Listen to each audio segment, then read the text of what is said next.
Top of the morning, everyone. My name is Tshidi and I'm back with another video. And today's video is why did you leave your previous employer, or why did you leave after such a short time? And wanting to understand why somebody left is always mainly because they also don't want the same reasons why you left your previous employer to be the same reasons why you leave them. So it is a very, very important question to be able to know exactly how to answer it and be prepared for that kind of a question.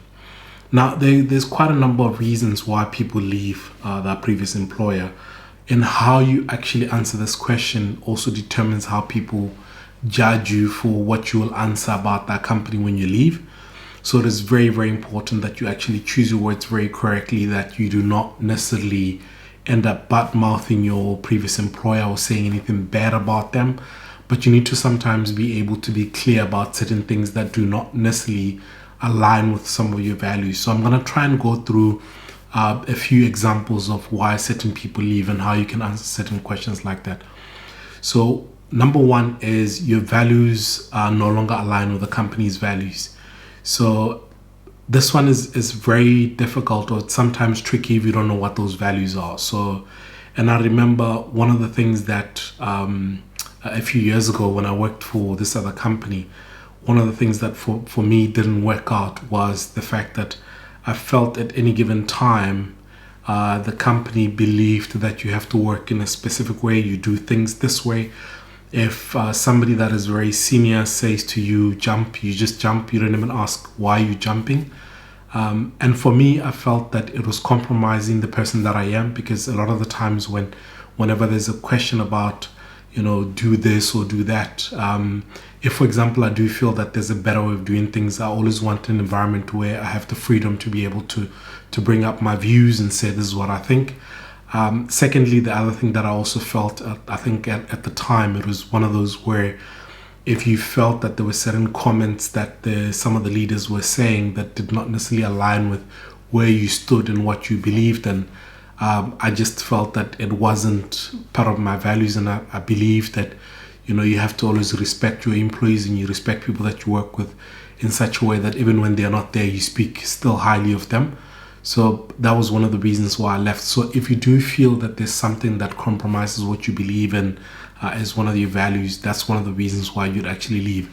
And it's okay to be able to pick up on something where you can say, for example, the company did not necessarily believe in personal development, or they didn't believe in this, or they didn't believe in that. So at least you're still being able to bring in aspects or elements of why one or two of the values did not necessarily align, not that you're saying anything bad about that company. The other reason is, which is what a lot of people never speak about, is additional compensation, which is the second reason why people leave the previous employer, where they feel that they've been in the same company for such a long time and they haven't either gotten an increase, or the increases are too low, or it's just not necessarily reaching some of the expectations. And I think when it comes to this one about additional compensation, or if you need a bit more money, the way in which you answer it is to say, I've been working for this company for the last maybe XYZ, or I've been working for them for the last 5 years. And in the last 5 years, financially, I feel that the company has either gone through a very tough stage that we haven't been able to actually get an increase. That's one of the reasons why I'm actually looking at trying to cover some of my expenses as we go along in life. Or the other reason, or the other option that you could actually throw at them is to say, you've actually been working very hard to grow and develop your skills, and you do feel that at that particular time it's time to learn something very different, and that is why you would like to actually jump into a different role. So in that one, you're not necessarily always saying it's because of money, because sometimes the fear with you coming up with an answer that says, I would like a bit more compensation, is that if somebody comes and gives you another extra 2%, you'll probably jump for that extra money. So it's finding a way of actually explaining to people why you'd like to step up, and also by being able to highlight or bring in some cases where you could have spoken to the recruiter to say, in the last 5 years or in the last 6 years, we literally haven't gotten an increase because of XYZ, or the austerity measures that the company had, and we couldn't go any further financially. And I think based on the comparison with my peers, I do think I've been left behind a bit. So it's at least something that's factual as to why you decided to leave. The other one is basically you're looking for a new challenge. Now, this one, a lot of people get it quite wrong, mainly because every time you say to people that you're looking for a new challenge, you need to identify what that new challenge is. So don't just say, I'm looking for a new challenge, and somebody says, okay, cool, what will challenge you in our environment? And you can't pick one or two things. So every time you come up with the answer that says you would like to actually come into this company because you're looking for a new challenge, be aware of what you think this new role will provide you that will be considered to be a challenge as compared to what the previous role was. So don't just speak about the challenge, highlight what you've seen in the job spec that will actually give you that particular challenge. So that's always one of the nicest things that you can ever do. The other thing that you could also say is you want a job with a better career growth. And that one also, once again, only you would know the environment or the space that you are in. You can be able to say, in my environment or in the space that I'm in, there's currently only either my line manager and the CEO. And at this particular stage, I do feel that after what I've learned, unless my line manager decides to leave the company, there will never be room for me to get more responsibilities. Remember, you're not just saying you'd like to take on your line manager's job, you're saying you'd like a lot more responsibilities, and most of those are actually currently sitting with the line manager. Hence, you're looking at a very new challenge. The next thing that you've got is you left because of personal reasons, family reasons, anything like that. Now, I always say to people, it is okay to just answer in an interview and say, listen, unfortunately, I had some personal reasons, whether it was health or whichever way. You can be able to highlight to say it was personal reasons, and you just leave it there. Sometimes you do not necessarily have to get into the details of what those personal reasons are, because it is not the reason why you might not, or you might get the job. So it's very important that you sometimes know that you as a candidate have the right to be able to say, listen, I had some personal reasons why I decided to actually step out or to leave the company, and hence I'm currently here at the moment. And at some stage you might feel comfortable enough to share one or two aspects of what was very difficult about that. I mean, some people would have gone through an operation where it kept them bedridden for a number of times, for a number of years or a number of months, and unfortunately they're in a sales role that requires them to travel quite a bit. So you need to be able to sometimes bring it up to say, this is one of the reasons why I actually did that. The other reason is you don't like the hours of your current job, or you work in your current job. So for a lot of people, I think they're too scared to sometimes say the hours are not reasonable, mainly because they feel that sometimes the new employer will think that you're being lazy. Now, you need to be able to say, for example, I work in an environment where there's an expectation to be leaving the office at 8 p.m. or at 9 p.m. or at 10 p.m. And I do have a family, or I do have a small family, and one of the things that I actually want to do is to spend a bit of time with them. And obviously I'm willing to put in as much time and as much energy in my job as possible. But if it also means that I never get to see my family, I feel that is where it becomes very difficult to be able to always be present in the office, and I'd like to always be present whenever I do my job.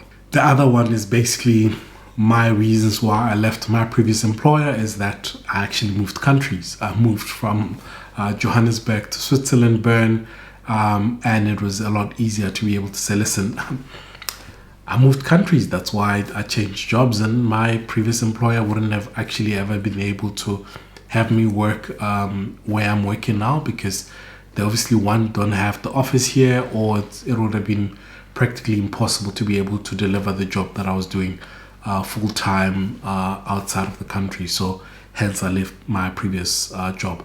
Some instances people leave different cities, where you leave from one city to another, and it's okay to be able to say, listen, I left my previous job because my family and I decided to relocate to this city, and that's why I'm currently here. And then the next one is this one talks about the video that I just did, how to change your career successfully, which is basically you wanted to change your career path. And this is also very important to be able to say, I left my previous job because in the last couple of years, this is basically what I've been working on, and what I wanted to do was to build on a completely different career. Hence, I went and did this job, or hence I've applied for this job, because I do feel that I've got some of the skills that will be aligned to a role like this one. That is why I'm actually looking for this. So a change of career is very, very important. And I've done those top 10 reasons why people do or how to actually change your career. So if you're actually looking at some of those videos, please don't forget to check it out. It will help you quite a bit. And then the other one, which is very simple, I think this one, different people use it for different reasons. Sometimes you don't necessarily get along with your line manager. And at that time, you're also still studying, and you decide, you know what? This is my chance to actually go back to school and actually focus and do my studies. It is okay to be able to say, listen, I had to go back to school to complete my studies, and I felt that, I wasn't dedicating enough of my time on both my job as well as my studies. So that's why I decided to actually leave my previous job. And then the last one, which is probably a bit of a common one, especially because of COVID, is the retrenchment, or being laid off, or losing your job because of any company restructures, or restructuring, or reorganization, as many companies might call it. This is also another very simple one to be able to say, listen, I lost my previous job mainly because of the fact that I got laid off, or I lost my job because of reorganization and things like that.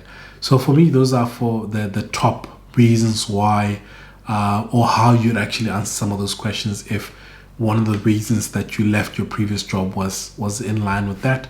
Some of the reasons are very simple. You could have left your job because of a clash with the line manager, and you and your line manager were not getting along. One of the things that you need to do in that particular instance is not to try and paint the line manager as a bad person, but also just highlight that there were certain things in your conversations where you felt that there wasn't an alignment. Okay, you call it an alignment. You and your line manager were not necessarily always aligned in ideas. Don't say it was a difficult relationship. Me and my line managers were not getting along, because that starts making people question, what is it that was making you guys not get along? And an alignment could also be simply explained as, this is how you want to do things, or the line manager want to do things this way, and you felt that it wasn't the best use of time, and in some instances brought in a bit of conflict. Once again, you're also still not bringing in a very bad thing about the line manager. You're just only highlighting that it created some conflict in your conversations. So those are, for me, some of the things that you need to also be very clear to bring up in that particular interview.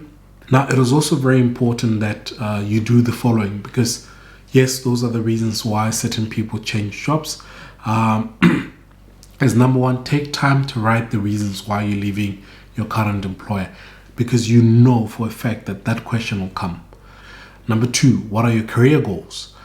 Because if, for example, you felt that you were not growing, what are those career goals? What did you feel that you were not learning that was different? Where do you want to be in the next 5 years or in the next 10 years? Where does that growth path goes? And then, for example, one of the other things is, what are your needs in the workplace environment? What is it that you don't want to compromise in, that you felt that your previous employer didn't give you? What do you need in a new job? So you need to be able to answer these things. So you write down everything that you think you've gone through, and you say, these are some of the things that I want in my next employer. What do you want in your next position? What do you like? What do you dislike about what you were doing in your previous role that made you actually leave that job? What are your relationships like with your co-workers, your managers, everybody like that? Because then you're able to always be prepared to answer that question. Those are, for me, some of the things that you need to always think about before you actually go into an interview, because if you don't think about those things, unfortunately, you'll be caught unprepared. Top of the morning once again with Tshidi, and thank you very much for watching this video all the way up until here. Until we meet again in the next video, cheers.